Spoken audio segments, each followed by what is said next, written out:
මද්‍රව්‍ය ගත්ත ක්‍රිකට් ලොක්කෝ ෂෙහාන්ට මොකද වෙන්නේ? තරඟ තහනම් කිරීම හැරෙන්න ක්‍රිකට් පරිපාලනයට කරන්න පුළුවන් දේ මොනවද?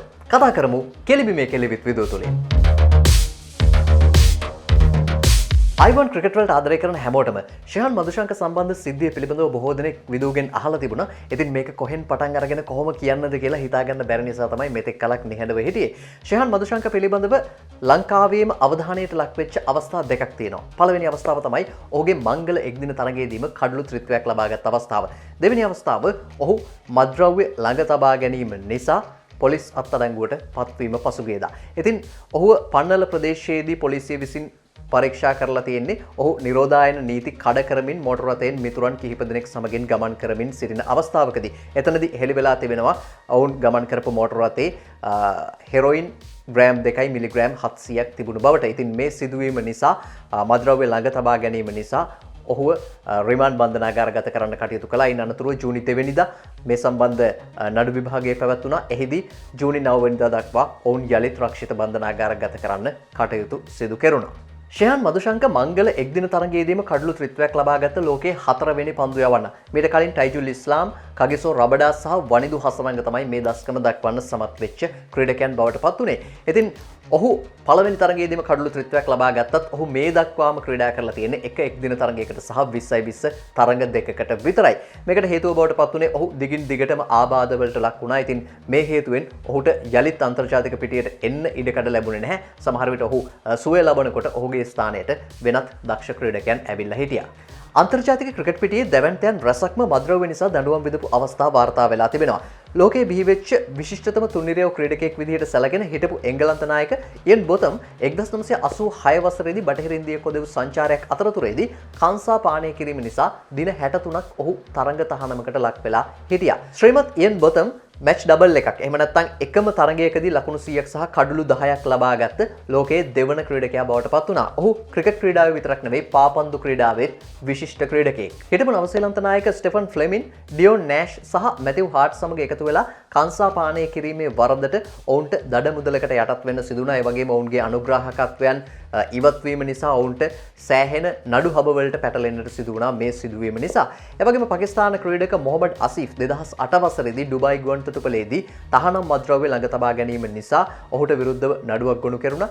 ඉතින් මෙහිදී ඉතාමත්ම සුළු ප්‍රමාණයක් ළඟ තබාගෙන හිටපු නිසා මේ නඩුව ඉවත දැමුණා.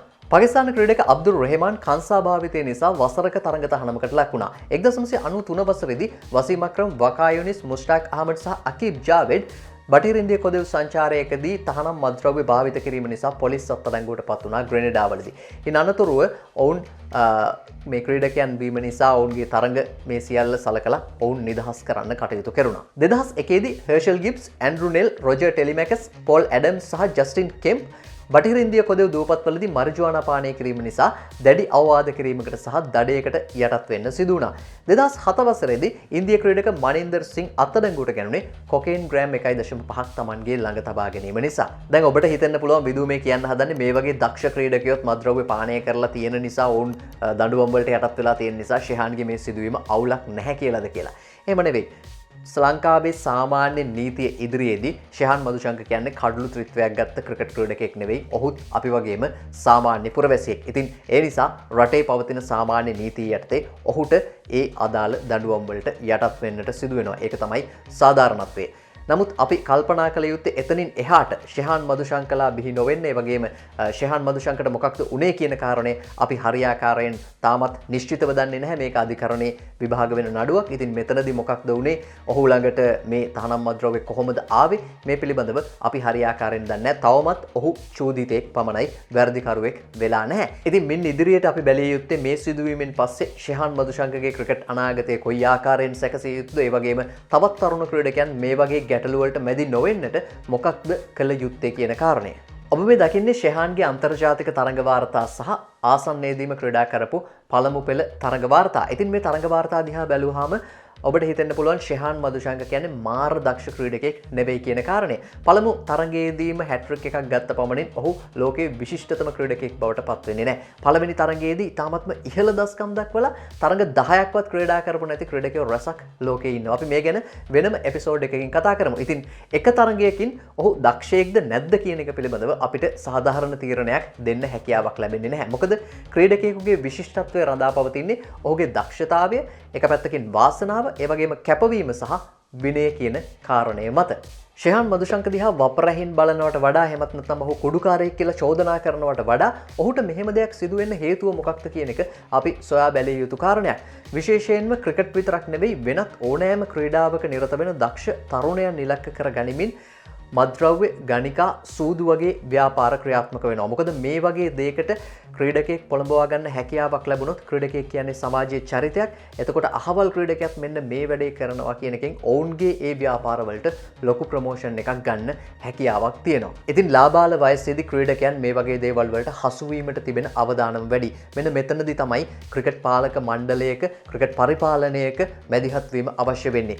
යම්කිසි වරදකට හසු වුණාට පස්සේ ඔහුට විරුද්ධව විනය පරීක්ෂණයක් කියලා ඔහුගේ තරඟ තහනම් කරනවට වැඩිය ඒක සිදු වෙන්න කලින් වළක්වා ගැනීමට ක්‍රිකට් පරිපාලනයට කළ යුතු දේවල් බොහොමයක් තියෙනවා කියලායි විදුවට නම් හිතෙන්නේ. රටේ ඉන්න සියලු පළමු පෙළ ක්‍රීඩකයන් ජාතික කණ්ඩායමට එන මාවතේ ඉන්න ක්‍රීඩකයන් සියලු දෙනාම ශ්‍රී ලංකා ක්‍රිකට් ආයතනය යටතේ නියාමනය වන ක්‍රමවේදයක් සැකසිය යුතුයි. ඔවුන්ව පොඩි කාලේ ඉඳලම ඔවුන් කවුද කියන හැඟීම ඔවුන්ට දීලා ඔවුන්ව බලා ගන්න ඕනේ. ක්‍රිකට් විතරක් නෙවෙයි ඔවුන්ට ක්‍රිකට් එක්ක බැඳිච්ච ජීවිතය සම්බන්ධයෙන් ඉගැන්විය යුතුයි. ඒ සඳහා පුහුණු කිරීමේ ක්‍රමවේදයක් සැකසිය යුතුයි.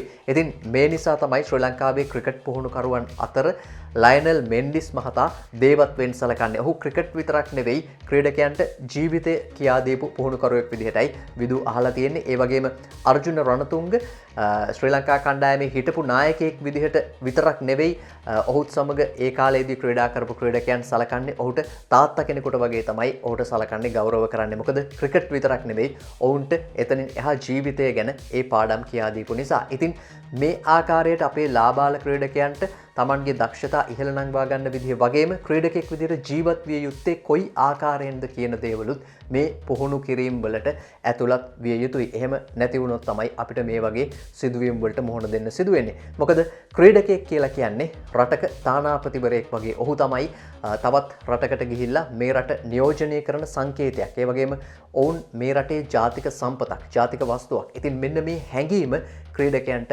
පුංචි කාලේ ඉඳලම ඔවුන්ගේ ඔළුවට කාවැද්දුවොත් ඔවුන් මේ වගේ වැරදි වැඩවලට යොමුවීම, මේ වගේ වැරදිවලට හසුවීම අවම කරගන්න හැකියාවක් තියෙනවා. මේක ක්‍රීඩාවට, ක්‍රීඩාවේ අනාගතයට විතරක් නෙමෙයි රටේම තරුණ පරපුරට, රටේම අනාගතය වෙනුවෙන් කරන ආයෝජනයක්. ඉතින් මේ සම්බන්ධයෙන් ක්‍රිකට් පරිපාලනය සහ ක්‍රිකට් පුහුණුකරුවන්ගේ අවධානය අනිවාර්යෙන් යොමු විය යුතුයි. මොකද යම්කිසි ක්‍රීඩකයෙක් යම්කිසි වැරදි දෙයකට ඇබ්බැහි වෙලා ඉන්නවනම් අන්න අහවල් ක්‍රීඩකයාත් මෙන්න මෙහෙම කරනවා කියලා රටේ තරුණ පරපුර ඔවුන් ආදර්ශයට ගැනීම සිදු වෙනවා. ඉතින් ඒ නිසා තමයි රටක මේ වගේ ජාතික සම්පත් අපි රැකගත යුත්තේ. ශෙහාන් අතින් වරදක් වුණාද නැද්ද කියන එක අපිට තාමත් නිශ්චිතව කියන්න හැකියාවක් නැහැ. ඒ මොනවා වුණත් ශෙහාන් මදුශංකගේ නමට මේ වෙනකොට කළු පැල්ලමක් එකතු වෙලා ඉවරයි. ඉතින් ඒ නිසා ඔහුගේ ක්‍රිකට් අනාගතය කොයි ආකාරයෙන්ද සකසන්නේ, මෙතනින් ඉදිරියට ඔහුව කොහොමද රැකබලා ගන්නේ කියන එක සම්බන්ධයෙන් ලොකු වගකීමක් රටේ හැම කෙනෙකුටම තියෙනවා. ඉතින් මේ වගකීම, මේ අරමුණ වෙනුවෙන් තමයි ධම්මික ප්‍රසාද් මේ ශෙහාන්ගේ නඩුවට පළවෙනි දවසේ සහභාගී වෙලා තිබුණේ. ධම්මික අයියා කියපු විදිහට රොෂාන් මහානාම සහ චමින්ද වාස් දෙදෙනාත් ශෙහාන් මදුශංකට උදව් කරන්න සූදානම්ෙන් ඉන්නවා. මේ සිදුවීමෙන් පස්සේ ශෙහාන්ට ආපහු ඔළුව උස්සලා මේ සමාජයට, Tamanගේ ක්‍රිකට් ලෝකයට එන්න උදව් කරන්න තමයි ඔවුන් සූදානම්ෙන් ඉන්නේ. ඉතින් මේක තමයි ක්‍රීඩාවේ විශිෂ්ටත්වය කියන්නේ. ඔවුන් ක්‍රිකට් වලින් ඔබ්බට ගිහිල්ලා අපේ රටේ තරුණ පරපුර වෙනුවෙන්, ඔවුන්ගෙන් පස්සේ එන පරපුර වෙනුවෙන් බොහෝ දේවල් කරන්න සූදානම්ෙන් ඉන්නවා චමින්ද වාස්, රොෂාන් මහානාම සහ ධම්මික ප්‍රසාද්. ඉතින් මෙන්න මේ වගේ දේවල් වලින් තමයි ක්‍රිකට් සහ මනුෂ්‍යත්වයේ එක්වීමෙන් තමයි විශිෂ්ටතමයන් බිහි වෙන්නේ කියන එකයි විදුවට නම් හිතෙන්නේ. මිනිස්සු අතින් වැරදි වෙනවා. ඒ වරදට සමාජය දක්වන ප්‍රතිචාරය මත ඒ මිනිස්සු ඉදිරියටත් වැරදිකරුවන් වෙනවද, එහෙමත් නැත්නම් යහපත් මිනිසුන් වෙනවද කියන කාරණය තීරණය වෙනවා.